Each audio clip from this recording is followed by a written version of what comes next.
읽겠습니다. 구스 사람 세라가 그들을 치료하여 군사 100만 명과 병거 300대를 거느리고 마레사의 이름에 아멘. 기도하겠습니다. 하나님, 오늘도 귀한 하루 살아갈 때 나의 갈 길 다가도록 주님 인도하여 주시고 주님의 평안과 은혜가 우리 성도들 삶 가운데 넘치게 하여 주셔서 우리의 삶에 주어진 모든 것들이 주의 뜻대로 선하고 복된 은혜와 영광이 가득할 수 있도록 하나님 복을 내리어 주옵소서. 믿음의 백성들에게 하나님 또 새벽을 깨우며 기도하는 백성들에게 참된 평안함을 주시고 하나님 내 마음 깊숙한 곳에 하나님의 사랑이 가득해서 우리가 정말 하나님의 사랑으로 풍성해지며 또 그 위로를 받으며 또 그 은혜 속에 굳건하게 바로 설 수 있도록 복을 내려 주옵소서. 주께서 허락하신 귀한 하루가 그런 은혜의 하루가 되게 하시며 또 이 시간에 1,000번째로 드려진 예물과 또 범사에 감사에 드려진 예물을 주님 기뻐 받아 주옵시고 하나님 함께하여 주옵소서. 말씀을 가운데 함께하실 것을 믿고 감사하며 거룩하신 예수 그리스도 이름으로 기도 올리옵나이다. 아멘.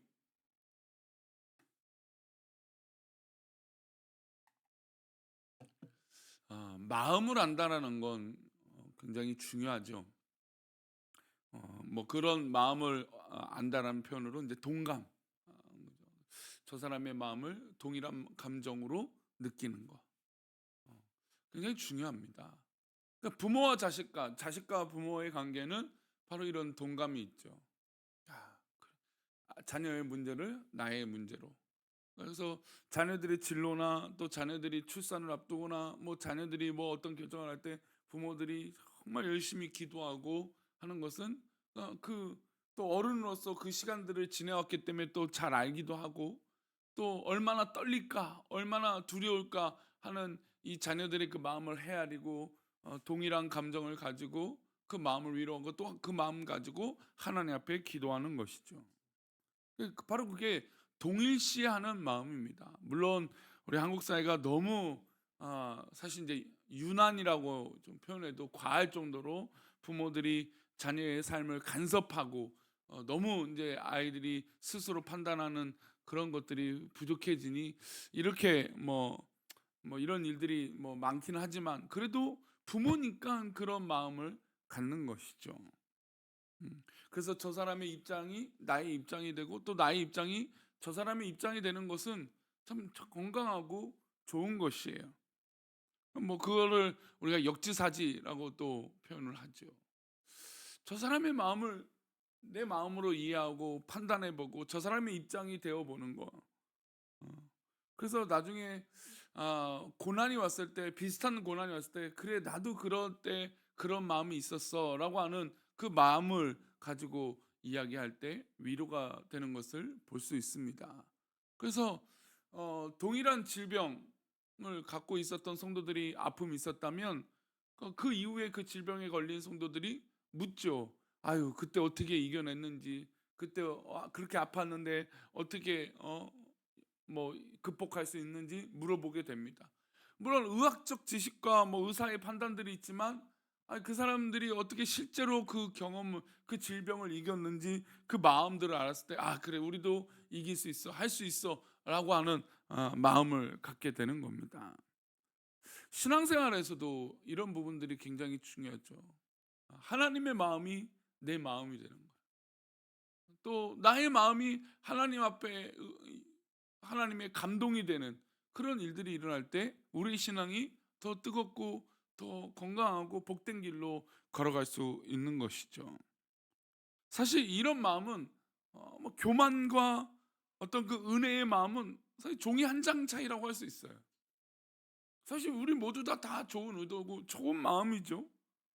하나님 마음을 다 알려고 하고 그 마음대로 살려고 열심히 노력을 합니다. 근데 이제 그게 조금 지나치고 좀 이게 하나님 마음이 우선이 아니라 내 마음이 우선이 돼 버리고 이제 이렇게 돼 버리는 게 별거 아니지만 그렇게 되는 것이죠. 그래도 그 마음의 시작들이 다 알잖아요. 다 열심히 하려고 하고 다 좋은 마음을 갖고 하고 또 좋은 교회가 되게 하려고 하는 서로의 노력들이 참 귀합니다. 우리 사랑하는 우리 교회가 더 이런 건강한 이 하나님의 마음을 헤아리고 하나님 마음을 흡족하게 하고 또 하나님 마음을 또 정말 시원케 해드리는 그런 믿음의 공동체가 되기를 축원합니다. 오늘 우리가 읽은 이 본문에 나오는 아사 왕이 좀 그런 축복을 누린 거예요. 남유다의 왕이었고 그가 통치하던 시기에 큰 어려움이 왔습니다. 구스 사람 세라가 100만 대군을 이끌어 왔어요. 그러니까 말 그대로 100만 대군이란 건 우리가 뭐 이 이스라엘 역사나 우리 성경 역사 가운데 전쟁하니까 근데 얼마나 전쟁이 참혹합니까? 전쟁은 뭐 자비가 없고 전쟁은 정말 너무나 비참하고 어려운 일인 거죠. 그래서 100만 대군이 일컫고 왔으니 얼마나 두려웠겠습니까? 우리 9절 말씀 다시 볼까요? 구스 사람 세라가 그들을 치료하여 군사 100만 명과 병거 300대를 거느리고 마레사에 이름에 구스는 지금으로 따지면 에티오피아입니다. 그 당시 에티오피아 이 구스 군사적으로 강대국이었는데 이 나라가 어떤 이유인지 알지 못하지만 남유다를 치기 위해서 100만 대군이라고 하는 엄청난 군대를 이끌고 쳐들어왔습니다. 뭐 당연히 남유다는 뭐 이 구스 왕 이 나라에 비해서 보잘것없는 군대죠.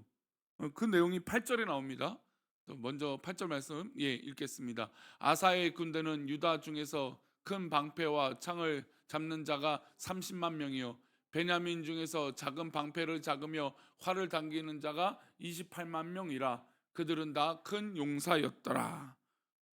100만 대군에 비하면 58만 합쳐서 58만이거든요. 58만이에요. 합쳐봐야 그런 거죠. 근데 큰 이 어려움 앞에 하나님께 간절하게 기도합니다.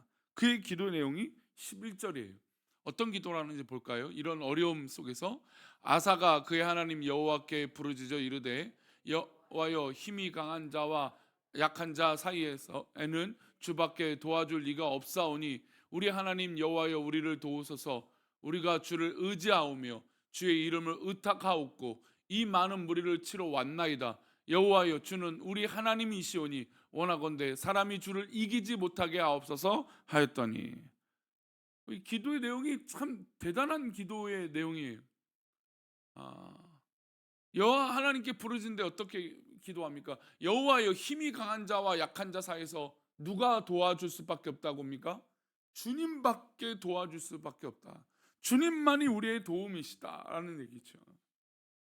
우리는 늘 이 신앙의 고백을 가지고 살아요. 주님이 우리의 도움이신 걸 우리 성도님들 믿으십니까? 그래 우리는 우리 삶 가운데 주님 말고는 우리를 도울 사람이 없어요. 좀 전에 제가 서론에 교만과 이 믿음은 종이 한 장 차이라는 거죠. 우리는 은혜 속에 있을 때 그래 하나님이 나를 도우시지 않으면 나를 살리지 않으면 나는 정말 어찌할 수 없는 존재라고 하지만 막상 우리는 어떤 일이 있을 때 우리의 힘으로 하려고 하는 것이죠. 지금 아사는 하나님 앞에 위대한 기도를 하는 겁니다. 하나님 이런 전쟁과 싸움 가운데 이 약한 자를 도우실 분은 누구십니까? 하나님밖에 없습니다. 우리 주님밖에 없습니다. 그리고 마지막에 이런 기도가 나와요. 우리 하나님이 여시니 원하건대 사람이 주를 이기지 못하게 하옵소서. 근데 이거는 사실 인간의 기도로서 이런 고백을 하는 것은 좀 머리 앞뒤가 안 맞아요. 당연히 하나님은 사람이 하나님을 이길 수 없죠. 그런데 지금 이게 누구의 입장으로 마치 기도하는 겁니까? 아사 왕이 하나님의 입장에서 기도하는 것처럼 마지막에 그런 기도는 하나님 어떻게 인간이 하나님을 이길 수 있습니까? 이건 하나님 전쟁 아닙니까? 이렇게 하나님의 입장에서 지금 기도를 하고 있는 것입니다. 즉 아사 왕은 하나님이 이 전쟁을 함께 하시며 이 전쟁을 이끌어 가실 것을 확신하고 있었던 것이죠. 여러분 우리 신앙생활 가운데 이런 확신은 굉장히 중요합니다. 하나님께서 분명히 이기게 하여 주시고 이 불의와 악한 것들을 하나님께서 치료하시고 고치시고 하나님 이끌어 주옵소서라고 강하게 믿고 기도하는 것, 그래야 우리의 신앙이 흔들리지 아니하고 어떤 위기가 있을 때마다 이기게 될 줄 믿습니다. 그러면 도대체 아사 왕은 어떻게 이런 확신을 가지고 있을 수 있을까요? 사실 지금 이스라엘 왕들이 뭐 그렇게 썩 그다지 좋은 왕들이 별로 없습니다. 근데 그런 별로 좋지도 않은 왕들 사이에서 어떻게 이런 고백을 할 수 있는 왕이 등장하게 될까요? 이 아사 왕은 하나님 앞에 순전한 마음으로 종교 개혁을 했습니다. 그의 아버지는 아비야입니다. 그의 할아버지는 르호보암입니다. 그의 증조부는 누굽니까? 솔로몬이죠. 솔로몬부터 르호보암, 아비야까지 내려온 시간 동안 나라는 분열되고 하나님 앞에 정말 이 죄악이 가득한 그런 모습이 있었습니다. 사실 다윗 이후에 선한 왕이라고 나타난 왕은 한 사람도 없었습니다. 근데 이렇게 악행이 거듭나고 정말 하나님 앞에 불충하고 넘어지고 있는 이 시기에 그가 왕이 되고서 뭘 하냐? 종교 개혁을 합니다. 저는 이 개혁이라고 하는 단어가 굉장히 중요해요. 우리의 신앙을 하나님 앞에 바로 서기 위해서 개혁을 한다는 것. 그런데 가만히 보면 하나님 말씀이 없었던 적이 없습니다. 하나님 말씀이 우리를 떠난 적이 없어요. 문제는 개혁한다는 건 결국 누구의 문제를 개혁하는 겁니까? 우리의 문제들을 개혁하는 것이죠. 우리가 하나님 앞에 바로 서지 못한 것들을 개혁하고 하나님 말씀대로 다시 돌아오는 거예요. 그게 바로 개혁이에요. 그러니까 사실 보수와 개혁도 별 큰 차이가 없습니다. 하나님 앞에 아까 말씀드렸던 신앙과 은혜와 교만이 종이 한 장 차이인 것처럼 보수와 개혁도 큰 차이가 없어요. 결국 보수는 뭡니까? 하나님 말씀 붙드는 거예요. 개혁은 뭔가요? 하나님 말씀 못 듣는 걸 다시 개혁하는 것이죠. 아사 왕은 왕이 되어서 하나님 앞에 종교 개혁을 단행합니다. 근데 여러분, 종교 개혁이라는 게 많은 사람들 보여지는 것들을 하지만 가장 중요한 종교 개혁은 누구로부터 시작됩니까? 바로 나로부터 시작되는 거죠. 내가 개혁이 되어야 되죠. 주님께서 내 눈에 있는 들보를 보지 아니하고 다른 사람의 의미는 그것은 다음 문제예요. 하나님 하실 영역이죠. 그래서 3절과 5절에 이렇게 말씀하세요. 한번 볼까요? 함께 읽겠습니다. 이방 제단과 산당을 없애고 주상을 깨뜨리며 아사르상을 찢고 유다 사람에게 명하여 그 조상들의 하나님 여호와를 찾게 하며 그의 율법과 명령을 행하게 하고 또 유다 모든 성읍에서 산당과 태양상을 없애며 나라가 그 앞에서 평안함을 누리니라. 이방 제단과 산당을 없애고 주상을 깨뜨리고 아세라상을 뭐 이것을 왕이니까 하지만, 아니 누가 왕이라고 이런 일들을 합니까? 왜냐하면 이 우상들은 각자의 방이나 집에 있던 것들이 많았어요. 물론 국가적으로 우상들이 있었죠. 하지만 그것들을 제외한다면 각 사람들, 백성들, 사람들 사이에 있는 거예요. 여러분, 우리 제도를 개혁하고 뭐 국가적인 사회적 문제들을 개혁할 땐 물론 뭐 국회의원들이 하지만 가장 중요한 건 누구로부터 시작돼야 돼요? 백성들로부터 시작돼야 돼요. 국민들의 개혁이 일어나지 않고 동감하고 이거 필요하다라고 깨닫지 않으면 아무 의미가 없어요. 그러니까 이 종교 개혁을 한다는 건 왕도 개혁을 하지만 모든 사람들이 동일한 마음을 가지고 회개 운동이 일어나야 되는 것이죠. 이방제단, 산당, 아살의 목상 그 모든 것을 찍어버리고 없앴습니다. 종교 개혁의 방향은 다른 게 아니라 바로 우상을 깨뜨리는 것이죠. 지난 세월 동안 우상 숭배로 하나님 앞에 바로 서지 못한 것들을 돌이키고 회개하고 하나님 앞에 바로 서는 겁니다. 하나님이 지혜를 준 솔로몬도 하나님께 등 돌리고 배신하고 그의 아들 르호보암도 정말 하나님 앞에 불충하고 그의 아들 야비야도 마찬가지였습니다. 그런 상황들이 연속되는 이 왕들의 역사 가운데 아사 왕은 하나님의 문제를 누구의 문제로 깨달은 겁니까? 나의 문제로 깨달은 거예요. 그러니까 개혁이 일어난다는 건 과연 누가 기뻐할 수 있는가라는 거예요. 그러니까 믿음의 성도들의 개혁이 일어날 수 있는 이유는 뭡니까? 하나님이 기뻐하시는 것이 무엇인가? 바로 우리 안에 있는 여러 가지 고민과 갈등은 바로 이 부분들이 해결되지 않기 때문이에요. 하나님이 기뻐하시지 않는 것을 해결하지 못하는 것, 그것을 개혁하지 못하는 것. 그뿐만 아닙니다. 그의 종교 개혁의 방향은 또 다른 방향으로 나타나요. 우리 4절 말씀인데요. 한번 보겠습니다. 4절 말씀 시작. 유다 사람에게 명하여 그 조상들의 하나님 여호와를 찾게 하며 그의 율법과 명령을 행하게 하고. 그러니까 이 전쟁의 이전에 바로 아사 왕은 이런 종교 개혁과 이 이스라엘 땅에 있는 팽배한 악한 것들을 정말 개혁하려고 했던 것이에요. 여호와를 찾게 하는 것. 그러니까 사실 목사로서 가장 고민되는 건, 우리의 고민은 하나님을 찾는 거예요. 사실 그 나머지 부수적인 것들은 정말 어떻게 보면 안 해도 되고 없어도 되고 하지 않아도 되고 아무 일도 일어나지 않아도 되는 것들이에요. 결국 우리들의 가장 중요한 문제는 누구를 찾는 겁니까? 하나님을 찾는 거예요. 그러니 우리가 어떤 고민과 염려와 기도의 제목이 있고, 또 결국 그 일의 결론은 우리는 누구를 찾는 사람들입니까? 하나님을 찾는 사람이에요. 오늘 하루도 하나님 찾으세요. 어떤 일이 있어도 하나님을 찾으십시오. 하나님께 답이 있고, 하나님께 위로가 있고, 하나님께 힘이 있고, 하나님께 능력이 있습니다. 그러니 우리의 고민은 하나님을 찾는데 우리의 문제 해결이 있다라는 것이죠. 우리가 아무리 사람을 좋게 해봤자 사람은 사람으로 머물게 되는 것뿐입니다. 우리는 하나님께 있어야죠. 그게 결국은 우리의 답이에요. 아무리 해도, 아무리 설명해도, 아무리 이해하려고 해도 인간의 문제들은 어디까지나 인간의 문제일 뿐입니다. 그러니 우리는 하나님의 아픔을, 하나님의 고민을, 하나님의 기도 제목을 나의 기도 제목으로 삼고 하나님의 마음을 시원케 하는, 그리고 결국 하나님의 뜻으로 돌아가는 그런 믿음의 모습이 우리 가운데 있기를 축원합니다.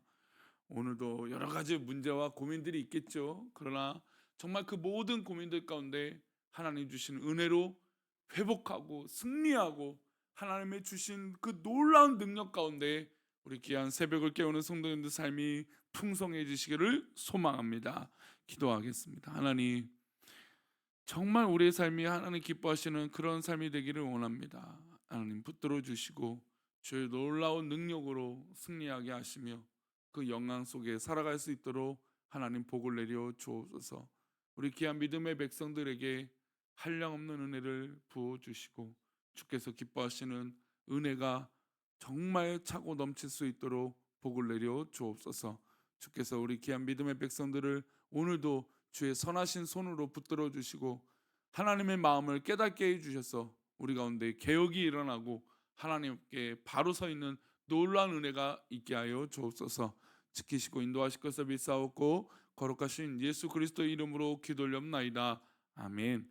하늘에 계신 우리 아버지여, 영임을 받으시오며 나라의 임하옵시며 뜻이 하늘에서 이룬 것 같이 땅에서도 이루어지이다. 오늘날 우리에게 일용할 양식을 주옵시고 우리가 우리에게 죄 지은 자를 사하여 준 것 같이